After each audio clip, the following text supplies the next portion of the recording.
Okay, so we're back. So I found out another interesting thing as I went along.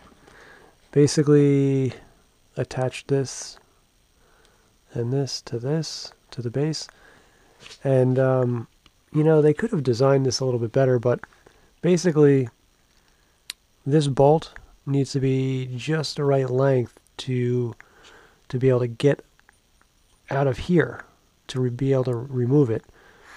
And at first I had all the same bolts, and because of the thickness and the size of this head, it just really wouldn't allow me to get it through here very well.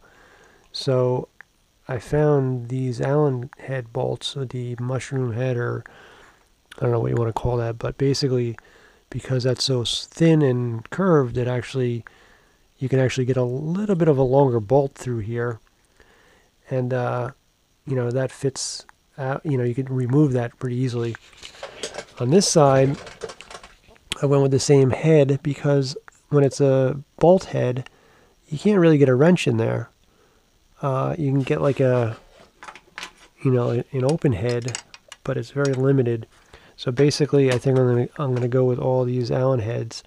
And I also found a little trick that instead of doing little turns here, you can actually put the Allen key right through that slot and tighten that up pretty well just by doing that.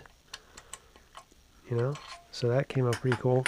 So I'll remove these two, get all the same Allen key heads, bolts, just to match.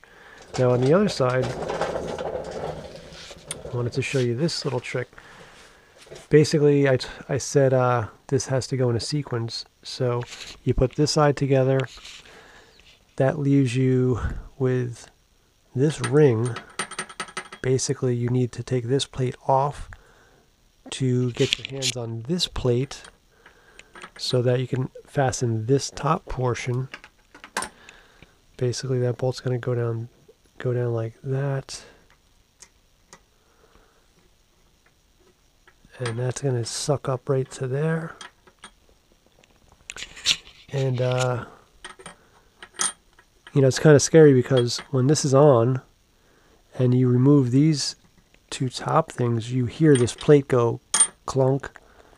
And there's no way that you can get this unless you take this off. One thing that I was worried about is I thought once I removed this, all the oil would just kind of pour out of here, but I guess the level mark sets it about this height from what I can see here. So that way, basically, oil's not going to go pouring out of here. Maybe a little bit, but not as much as I thought. I thought this whole thing would be like, basically filled with oil, but it's really not. I think this works as like a siphon, and it kind of like siphons the oil up into this area. Alright, so let me see if I can put this back. Actually, this plate goes on first, the gasket, and then this plate. Alright, so I'm going to do that next.